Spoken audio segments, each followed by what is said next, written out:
Ladies and gentlemen, you are watching Concert Junkies, Rob and John. Oh, yeah. And we're live. Yay! Welcome back. Howdy. Welcome back 5 years later. Yeah. So cool. Little full circle moment here. Yep. So if everybody's new here, I'm Rob. If you don't know that by now, I don't know where the hell you've been. Would you lovely ladies like to introduce yourselves? Yeah, I'll hop in. I am Allie Violet Vixen Commissaro. I am from a pretty little podcast and now kind of like part of this show because I've been on here for a few episodes now, Yeah. so I feel like I can link this one too. Heck yeah. I'm Coburn. I am a rock and metal artist and I play guitar. And yeah, that's the vibe. Independent. Independent. So how is that? How is that as an artist being independent right now in this current world? I think, being independent has its own pros and cons, like anything, but you definitely learn a lot and you're very hands-on with everything. Like, I don't have a manager or a booking agent currently or a tech person, like, or a social media person. It's all me that does it. Yeah. So like recently I started working on a lot of the tech for when I do live shows, and that like there's like an X32 and all this crazy gear stuff. So I've learned so much. Like, if I wasn't independent, I don't think I would have been as hands-on with creating the show and understanding how everything works and being able to run sound and write and stuff. So I think being independent, that's like the big pro, is literally you're independent in everything that you do. It's not just independent, not signed to a label, but it's independent in all of the actions, all of the above. So I was actually asking that for a reason because I'm kind of very hands-on with like everything that I do. And if you were to write a resume before and after you had to take on everything yourself, like the list is so crazy long because you're like used to it. You wouldn't even think that that's something that you could like add to your being. Like, it's crazy. Yes. It's cool though, because I think it's like a domino effect, right? Like when you do something that you had no idea how to do a few days ago, but now you've got it down, it just gives you more confidence to do that again and learn more things you had no idea how to do in this industry. And that's just like more power to you. That's awesome. So do you feel with learning everything yourself, even that it's frustrating and everything else, because we both do it, well, we all do it, wouldn't you just want to throw to somebody else and say, go figure that out? Probably I think sometimes. sometimes, yes. The good thing is I have friends and like a good community of people that I've met through social media that are usually open to answering questions if I have questions, which is great. Like, I think building your community in this industry as an independent artist is so important, and having friends that do all kinds of different things, because one, you can inspire each other and you can have, good hangs and stuff, but also you can help each other when you need that help. So I think that in a way is me reaching out, but it's not me saying, oh, go do it. Like, I think if I had endless amounts of money, which most independent artists do not, then that would probably be the route I went, because then I could focus on writing, but it's not. Shout out to your village. Shout out to all the people that help you be able to do it yourself and able to learn and able to grow. Yes. Preach. Well, you guys. Love you guys. I saw you went on a little camping trip by yourself recently. Yeah, that was, oh gosh, that was last fall, I think, or something like that. It was when it started to get cold. Yeah, I follow a lot of YouTubers, and they're very independent, like female solo travelers doing things on their own, and it's like, Was that your first it's time? just awesome. That's my first time camping by myself, and granted, it was in the woods of my parents' house, so it like wasn't like a crazy unknown place, but it was cold, it was dark, there were scary noises, and like I normally don't leave the studio, so it was nice to get out and just throw a wrench in my plans, because that I think brings more inspiration too when you mix up your schedule and try new things. So yes, the solo camping trip was fun and cold. Any animals creep up on you? No, I did have my dog with me, and he was like on edge the whole Okay. and I did not pack enough blankets, so he was just so like cuddly. It was so cute.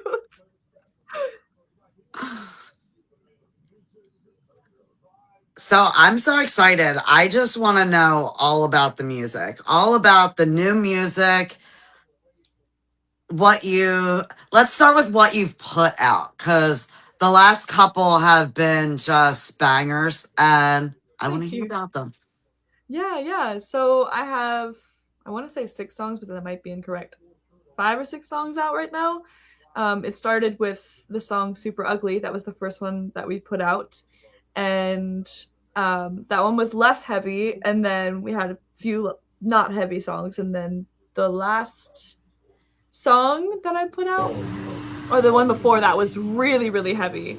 So it was like the heaviest one yet. And I co-wrote that with Baby J from Chelsea Grin and Richie from Fire from the Gods. So it's been really fun releasing the music. There's like something for everyone. There's some kind of R&B, vibey, rock kind of vibes, and then there's the super heavy, screamy stuff. So all the things that I just love and adore. And there's 6 more songs. There's 12 songs total. So I'll be releasing 2 more singles and then probably dropping the album.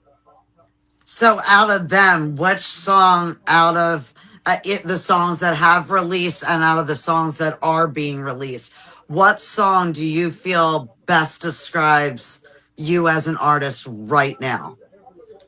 I would say Super Ugly, the first song that released, because it's got a bit of the heavy, but it also has some of the kind of again R&B pop inspired verses and things. So I think that one's a very, very well rounded song, and it's really fun to play.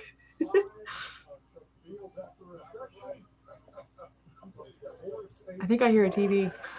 Yeah, unfortunately, or we'll have a dog bark. So yeah, Rob's dog has anxiety. Oh. So it's that. Oh my gosh, my producer's dog is really afraid of storms. Like when it storms, like she has to have like special medicine that makes her basically really sleepy. Otherwise, she will chew holes in doors and walls. She's so cute though. I love her. So for your music video for Super Ugly, the guitar you're using, was that a Strandberg, yes, it's Strandberg. like a Swedish guitar. Mm-hmm. Yes, it's the Headless Guitar Company. So they're based in Sweden, and they're the nicest people. I've been working with them, and like I've been an artist for them since, oh gosh, I don't even remember. I think I was fresh out of high school, so I was still pretty young. But yeah, they're awesome. Are they easy to tune since they're headless? Mm-hmm. Yeah, I have one right here. This is not my 8-string. This is one of my 6 strings, but the 8-string is what I use on the music now. But so tuning pegs normally up here, so pretty. And instead they're like right down here. So they're super easy to tune. You can use your fingers, or there's an Allen wrench, but I just use my fingers. Oh, so it's at the bottom. Okay. Yes. Yeah, it's awesome. It makes them super light. Back to the music video. So all the viewers love to hear, we need to know Easter eggs. We need to know those little hidden things that people can go in and kind of look for in the video. Oh gosh. Well, with that one, I don't know if there were really many Easter eggs, because I was doing almost like a playthrough style video where I was playing my guitar to the music. I was the director, the person that shot it, the camera person, and the editor. But it wasn't like a super thought out storyline for a music video. I'm still working on those for future songs. I'm trying to think of Easter eggs though. I don't think there are any Easter eggs in that one, actually. There should be. Where did you take that? Literally in my other studios. I have 2 studios. I have Studio A, which is the super dark studio with no windows, and the Studio B that has windows and is where we do rehearsals and things. Since you taped it yourself, what kind of went into that? Because that was your first music video, obviously. So what kind of went into that, and what did you kind of learn from that video that you apply in the future? Yeah, so for this video, because I've been on social media and edited videos for a long time, so I'm very comfortable with editing and with my camera and lighting and things like that. So it kind of just felt like a longer horizontal Instagram video, honestly. Okay. So I definitely, like, looking back on it, there are lots of things I would have changed with lighting and composition and things, but yeah, I think every video that I make is a learning experience in the camera world and in DaVinci, because I use DaVinci to edit my videos. So yeah. It's fun. Yeah, it's a lot of fun. I like the transition of when it was like late daytime, nighttime in that video. Yeah, I was trying to do like that. I guess they call it kind of match cuts, where you keep the camera in the same spot and then you can like cut between, like, the scenery doesn't change, but you're like the only moving part that changes. It's a lot of fun. Yeah. That was the vision. Are you guys oh, go ahead. Are you ever thinking about bringing the ukulele back? That's a good question. I had someone ask me that on TikTok yesterday. Maybe. Actually, what's so funny is Cordoba sent me a few. Was it Cordoba? No, sorry, Kala. My bad. Kala sent me a few ukes right before I stopped playing ukuleles. So I kind of want to mess with those, because one of them is a what is that called? Like a baritone ukulele, so it's tuned lower. Yes, I really want to try making something with that. I've played it; it's super cool. So I might bring the uke back, because that was super fun, and I still have the uke with a whammy bar on it, so it may have to make an appearance. Do you still have the one that you bought when you were younger? The original? Yeah, the one that yes, I do. I have the one where it got cracked by a speaker or something, like a monitor had fallen on it. So, and it got fixed, but I still have all the ukes from my childhood. From the blues shows. Now with your future music and songs, like, are you going to experiment with other instruments, or is the ukulele like where it ends? I have been writing with this, which is like a dog bowl guitar. So this is literally a dog bowl, and it has three strings. Yeah, it has 3 strings. It sounds rough and raw. Like, it's not like my Strandbergs. Those sound amazing. But what's so great about this sounding raw and like rough is it creates such cool textures when it comes to writing parts. So I've been writing a lot with synthesizers. Yeah, I've been writing a lot with synthesizers. Oh my gosh, rough dogs. That's funny. With synthesizers lately, and like synth parts and kind of sampling things. And that is really fun to create, like almost sampled sounds. So yeah, I've been playing with different instruments, different textures. I also have a like whistle that I got from Peru when I was in Peru like a few years ago, and I've been wanting to sample that and use that in some songs. So definitely, like, using the weird, odd instruments and creating something new is the ultimate vibe. And then I also have slide rings, so I've been putting these on when I play guitar. So I wear one on my left hand, my fretting hand, on my middle finger, and then I wear one on my right hand on my thumb, and I can get different textures and stuff with these too. So there's a pedal that a lot of metal guitar players use called the DT whammy, and it creates that like that kind of like Tom Morello kind of vibe, or what is it? Alpha Wolf kind of vibe. So I can actually get something very similar to that sound by using the slide ring on a high gain like a high gain setting, and it sounds like R2D2 mixed with DT whammy pedal, and it's so cool. So I've been playing with different techniques and things, and it's been really fun. I'm in that, because I know I'm just about to release this album, but I'm also working on new music for the next album at the same time as I promote this one and release this one. So you're very busy these days. Yes, lots of prep and planning, and then I am in Michigan in early June to write with some people, and then I'm in Nashville to write with some people in mid June. Yeah. Is that wild? Is that wild for you to be promoting one album and working on the next album? Like, Yes. I would want to tell all my friends exactly what I'm doing, like in that moment, and you've got to push the last one. Exactly. That's the thing. A lot of artists, it's like they talk about this thing where you finish the album and it's like this amazing feeling. It's finally done, but you've heard these songs like 8,000 times. So like you have to renew that excitement so people know like how it felt when you were making them, because then they're excited about it. Like it can be tricky to go back to that feeling because you've heard it for so long and it's not new to you as the artist, especially when you're working on other new things. You're like, but this is where I'm at right now, but I can't release this, and by the time this comes out I'm going to be in another new place. But it doesn't mean that you love those songs any less or that you're any less excited about them. It's just, yeah, it's definitely like an interesting feeling and position to be in, and I think a lot of artists understand. I would imagine even with content that would be hard because you're in one place when you're writing it, like to take it back when you're in a different place. And for some reason, all of a sudden TikTok like limits our drafts and they start like yelling at us if we have too many drafts, please. Really? Do you know what the limit is? I wasn't familiar with that. I'm not sure. Like I do have a lot of drafts, but you never know when you need one. I don't know. That's very true. It's good to have like the bank. That's smart. I'm starting to do that now. Just have even me just asking questions in a draft. So when I don't have a guest, or you know how it is, you don't want to be on stage or on camera. We all have our days of just yuckiness and. I look like a homeless person. No offense, but I like to homeless people, but I look like a homeless person if I'm not on air or like doing something where I'm going out. I mean, drafts are key these days.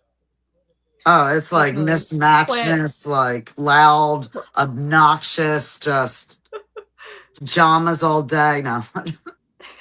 See, I enjoy seeing people in their like natural states as well. Like I love the polished content and people obviously like balls to the wall, trying hard and creating these beautiful pieces that they're proud of.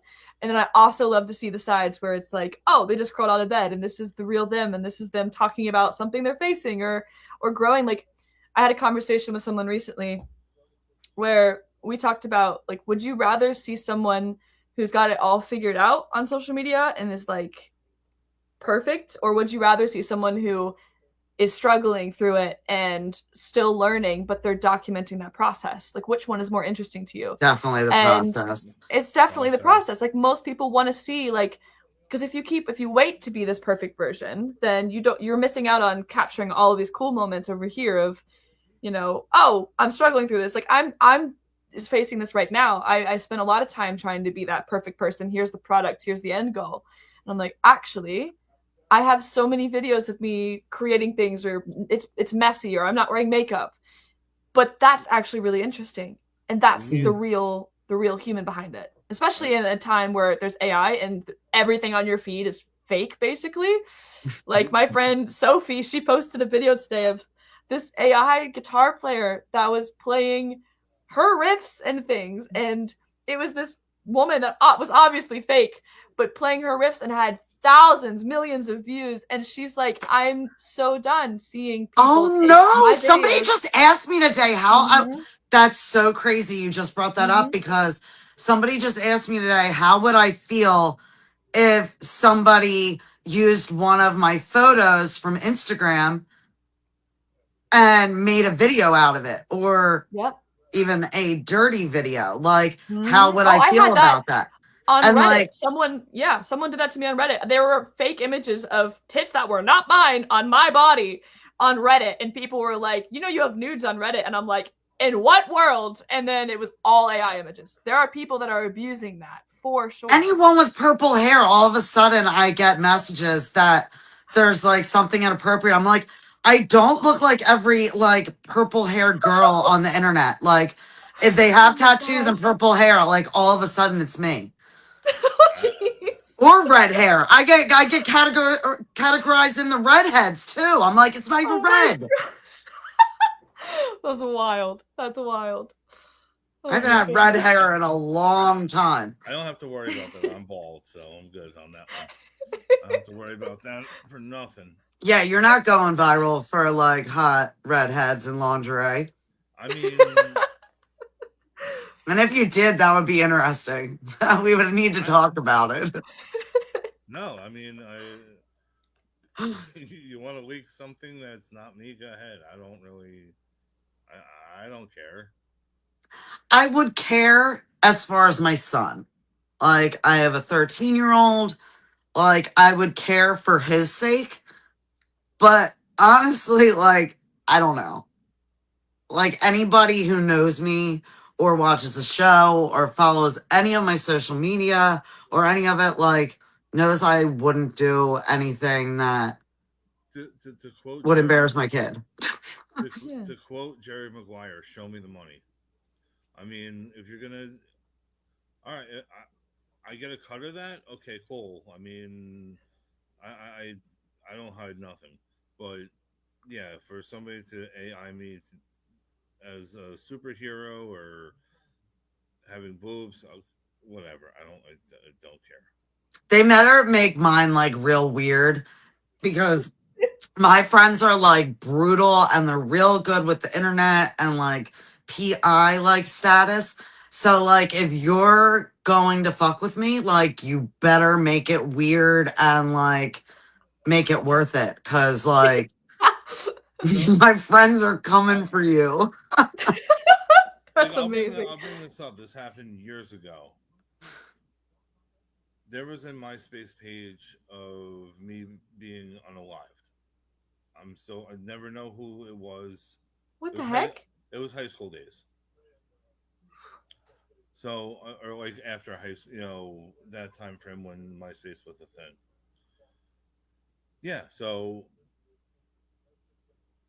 they could do that. I don't care if they. I don't If really it's like me to think riding a unicorn. I don't. It doesn't I bother. don't really like to think about what people are doing inappropriate with my pictures. Like my family, like some of my aunts and like whatever, like they'll tell me like, "Oh my god, like you posted a bikini shot, like that's very scandalous." Like, do you know what people are doing with that in their basement? And I'm like, I don't want to know what I don't. people are doing with that in their You want basement. Yeah. you Like want to have a that's their prerogative. you Yeah, want to that's have their I a like the business. picture, it's empowering. Mhm. you want to have a Exactly. shrine. You want to have a shrine? Go ahead. I don't care. Yeah. Exactly that. Exactly that. I But mean, it's but on a yeah. new topic, are you still bodybuilding and stuff like that? Yeah, I mean, I'm not competing, but I lift 4 times a week, and I'm Okay. hitting new PRs, which is exciting. So I'm over. I think I'm on like I can't even remember the number, like 250 pound Let's go. like deadlifts. So or Let's at least go. sumo deadlifts. Yeah, Let's it's been go. super fun. It's I been a very def- good journey.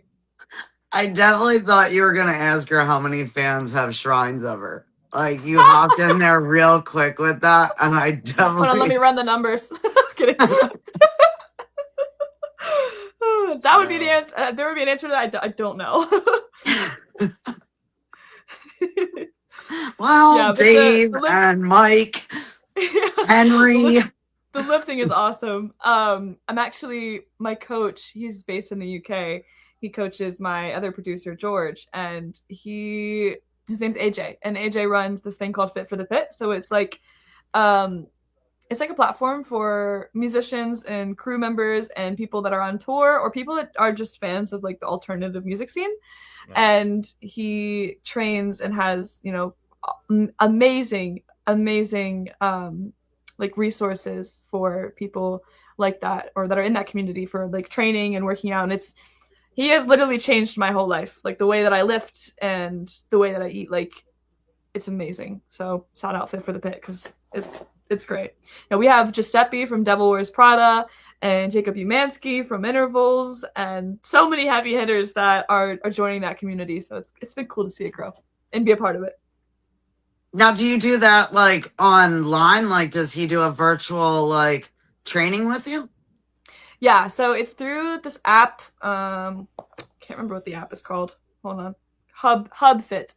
So it's through an app, but that's where he has all of his programs and things on there. But I think his Instagram has all of like the details and whatnot. But yeah, he's great. I mean, I thought having a coach overseas would be not like it wouldn't work, but it's better than any coach I've ever had. And I've had a few coaches, and he is by far the best. And he's coached like Olympic weightlifters, and like he's insane. Super cool.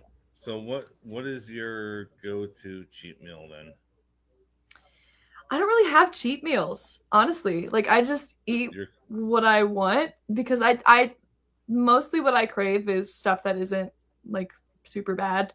Like my dessert every single day is yogurt, like plain Faye 2% yogurt with a little bit of honey and some like plain oats sprinkled on top. And that, oh my gosh, that is amazing. So I don't really crave like sweets or anything. Oh, the honey just pushed you over. The honey is, that's it. That's you were the one. pure until you added the honey. The honey's what makes it dessert.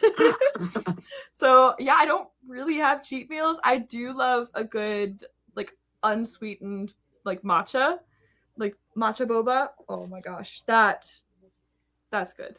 You do sound healthy. You sound really healthy. I don't even know what that is. My mom was in diabetes and atherosclerosis studies when I was growing up. Okay. So I learned a lot like through like about diet and about food, and I've had I'm very fortunate that I've had a healthy relationship with food growing up. But yeah, like that's where I learned a lot of kind of the eating habits stuff from was her. I have a half healthy relationship. Like, I'm good for the most part, but like, I'm also from Philly, so like, those cheesesteaks. Oh yes, my band was obsessed with cheesesteaks. When we went to Philly, they were like, we have to find the best spot. What is the best spot for cheesesteaks in Philly? Is this a controversial question? Yeah, it's kind of hard. It depends what kind of cheesesteak you prefer.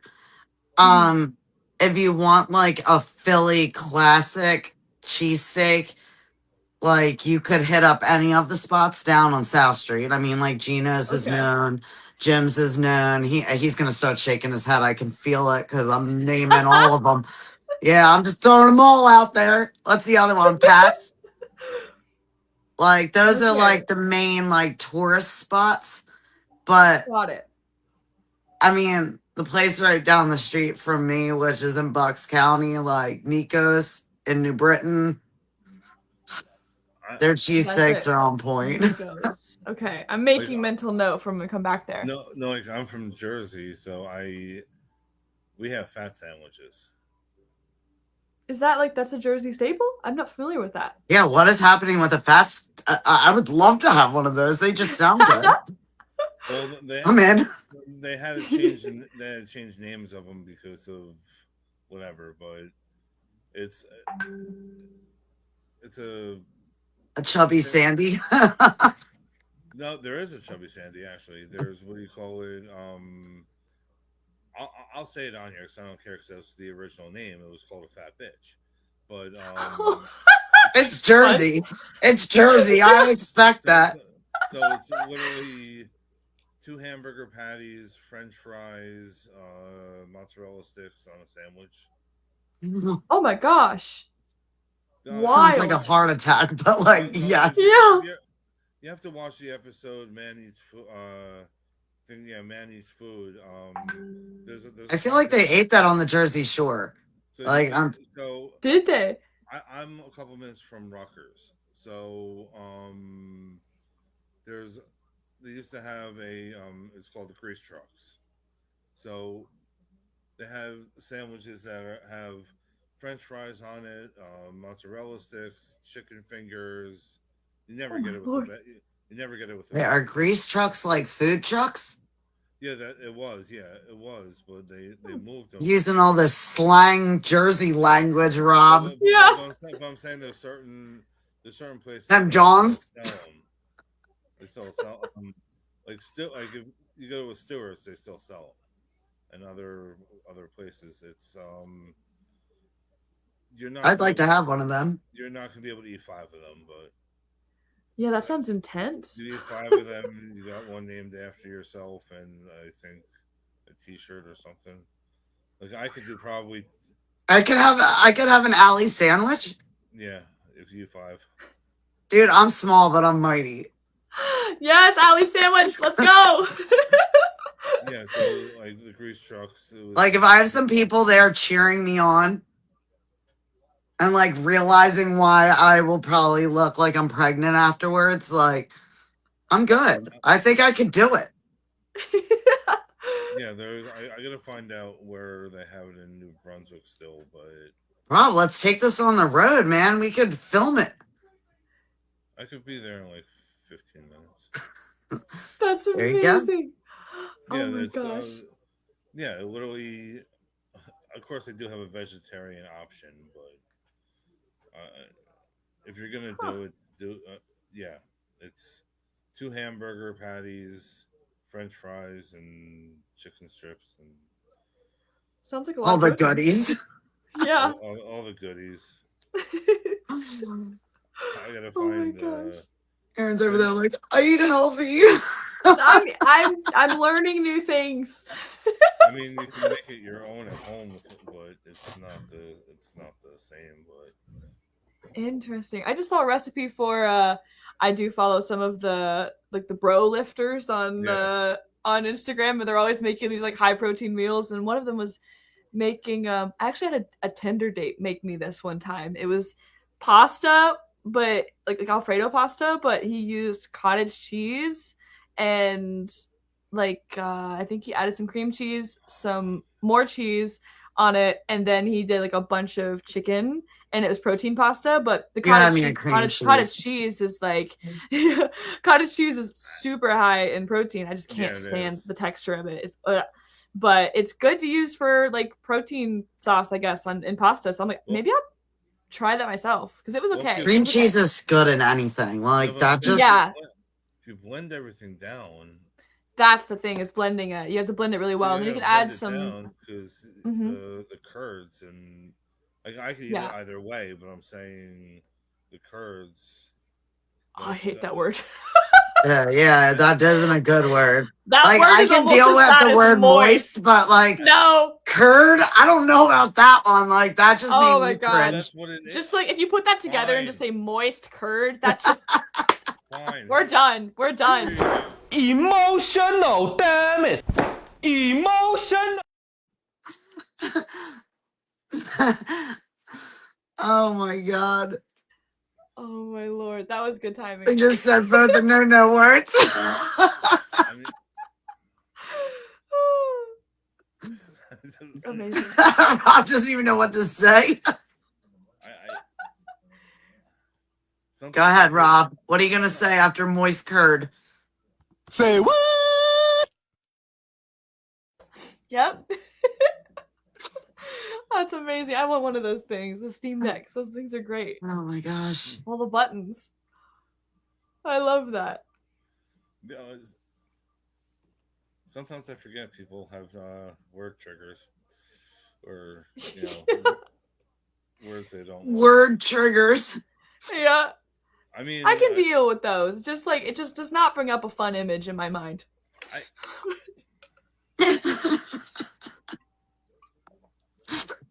I feel like we both felt that at the same time too. We both did like the cringe at the same time. Like if you go back and slow mo that, it's like you said curd and we both went.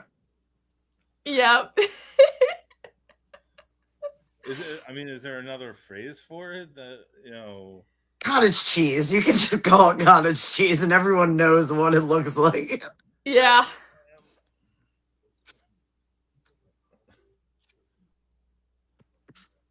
You could use the word chunks, but that does not sound any better. That's what I'm saying. Like,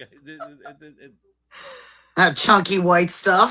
Oh, even worse. Dude, my brain's in the gutter. No, I'm just kidding. Well, I'm back. She ate curds and whey. So I mean, whatever her name, Miss Muffet. Who? Miss Muffet from the Who's nursery rhyme. Yeah. I actually was Miss Muffet. I was Miss Muffet for Halloween one time because she sits with a spider, so I did spiders all over me. But she's from a nursery From a rhyme. show? Oh, a nursery. Okay. No, the nursery Interesting. rhyme. Little Miss Muffet sat on her tuffet, eating her curbs and whey. Along came a spider and sat down beside her, and I forget the rest. Same here. That sounds familiar. And scared everybody away or something like that. Yeah, something towards those terms, yeah. I'm wrong. That's not right. It ends on a good note, and I just made it end on like an emo note. Sorry, I forget the end. I'm learning new things. Oh, my dog wants to say hello. Abel, you want to come say hi? Hi. You guys see him? Oh. This is Abel. Come say hi. He's a Labradoodle. Hi, Papa. I used to be a Labradoodle. Oh, they're great dogs. I think everyone I meet though goes, they're crazy. I'm like, yeah, he has his moments of high energy. We had a therapy dog. Oh, he was a therapy doodle. Therapy doodle, I love that. Abel has a mohawk. You want to show them your mohawk? Show them your mohawk. You see his little tufts. Oh my gosh, that's so cute. He's so cute. No, one time we took him to the groomer and they ended up using this like pet safe like hair dye, and then his mohawk was blue. It was so cute. That's so awesome. Yeah.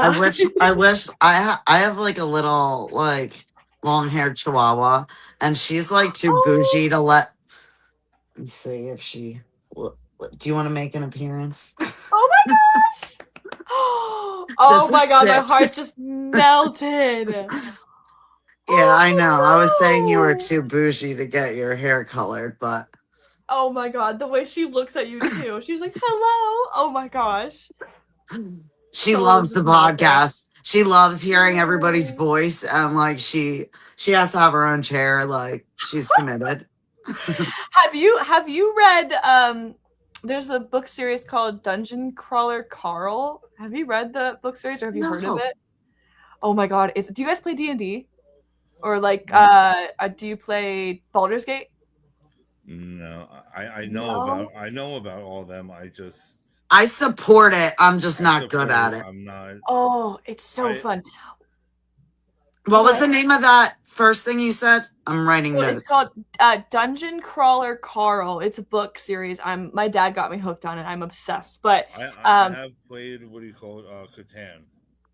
Oh yes, my brother just got me that game recently. I've heard good things about that, but I have yet to try that one.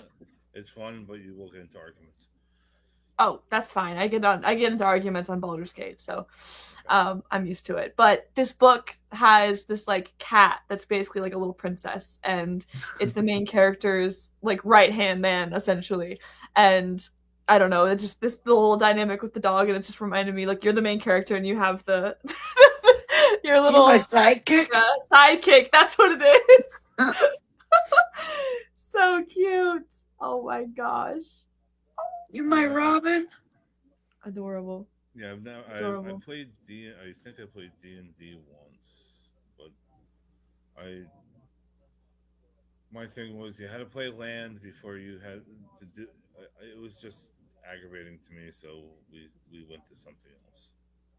I love the nerdiness of it. Like I would love to sit there and be like, "Oh my god!" And now you're going through the time warp, and then you get like zapped by a dragon with their crazy fire. Like I would like that part of it, but I feel like after a while I'd be like, "Okay, like where's this going?" Yeah, you gotta keep it fresh, and there are some really, really long ones. Like I've only played D&D once. It was with my brother. He's like really big into it, but I loved it. But Baldur's Gate is essentially kind of D&D, or it's like based off of D&D, I think, and that is my speed. Like I don't normally play video games, but Baldur's Gate slaps. It is one of the best video games and the only video game that I've ever played. It's awesome. Okay, Oh my gosh, it's so cool. Okay, speaking of that, what song of yours do you think would fit in with that video game? Oh, that's a good question. I would say it's not yet released, but it's called My Darling Nightmare. It's very moody, and then it kind of grows into a very dramatic ending. I think that one, or Super Ugly. Again, Super Ugly would go pretty hard with Baldur's Gate, because it like that song is about monsters. And growing up, I never wanted to be the princess, or I never wanted to wear the super girly clothes. Like, I was the girl that was playing with dinosaurs, and I had chickens because I grew up on a farm, and I always dreamt of being like the ugliest, scariest monster I could possibly be. Like, when I watched movies and I saw someone turn into a monster, like, I'm like, that's what I want to do with my life right there. That spoke to me. So that song is about becoming the monster that I've always wanted to be. I felt that on another level.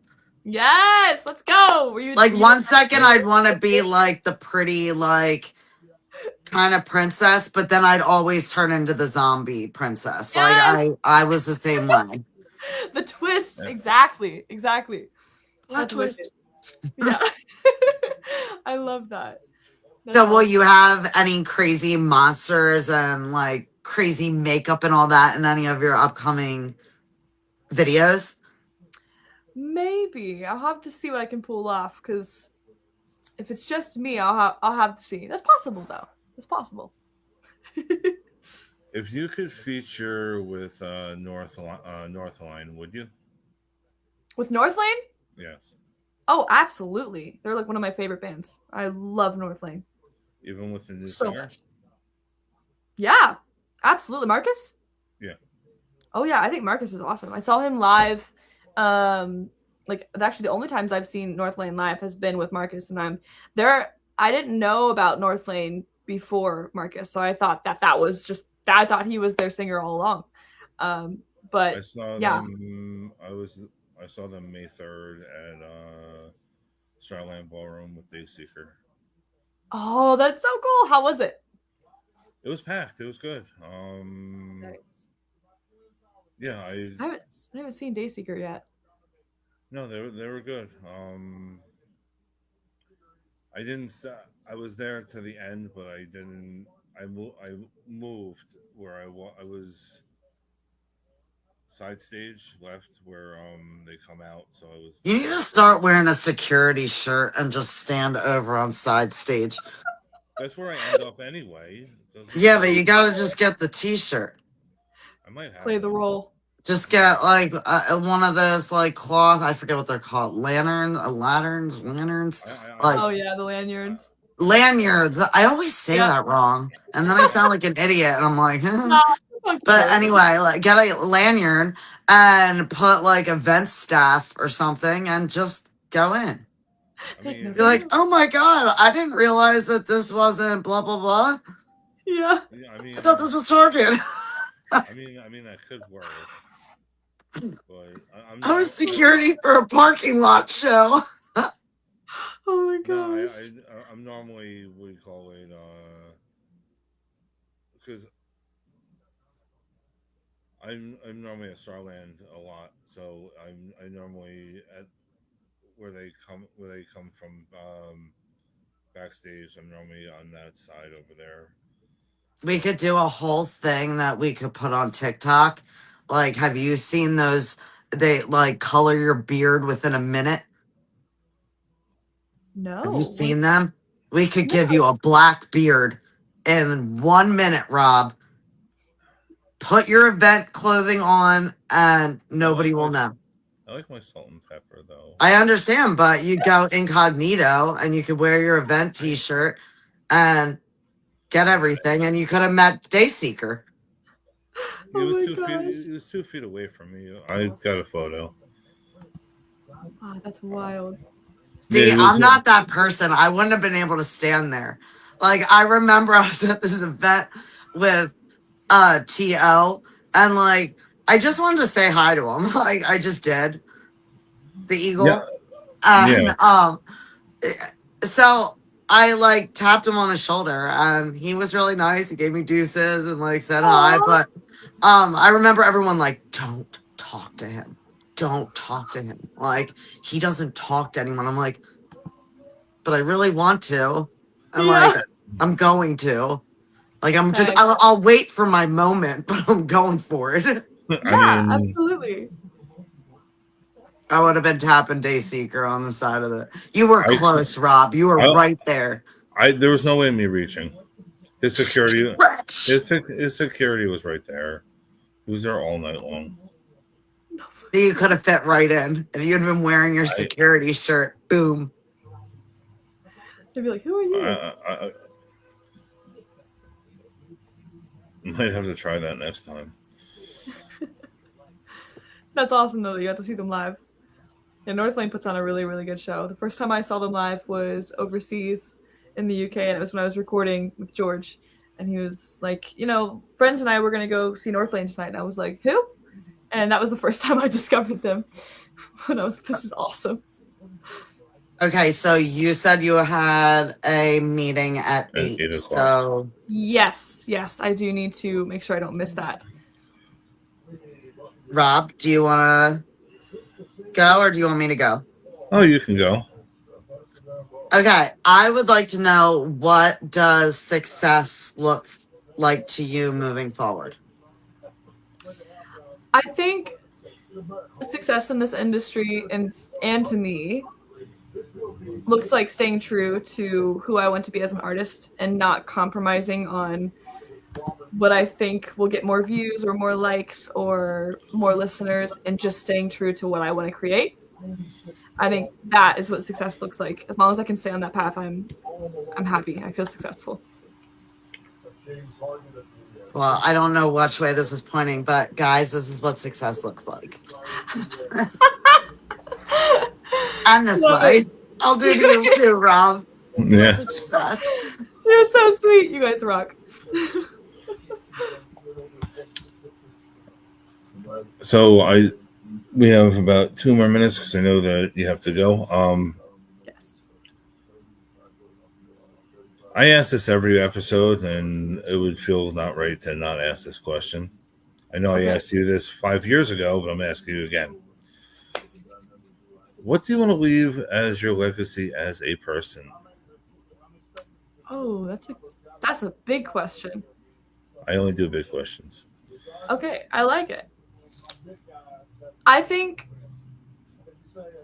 I want to inspire people to be more than one thing, especially artists and creative people. Because in this world, they tell you that you have to have a brand that matches everything. Like, okay, you make serious, sad music, you must be a serious, sad person.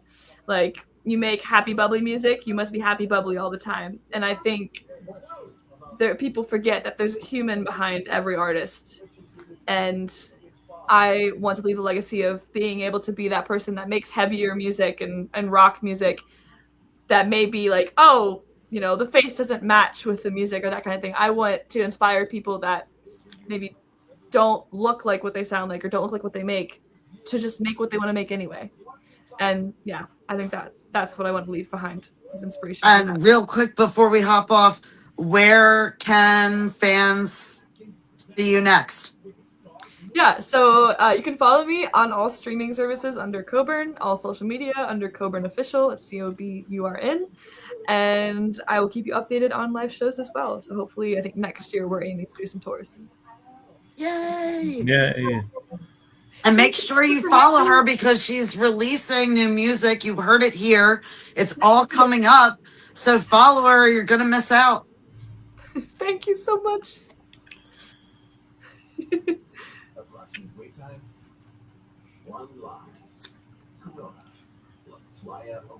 I want to thank you both for coming, and I will see everybody next week, Wednesday, 7 p.m. Eastern. Bye, everyone. Make sure you Bye. subscribe. Bye.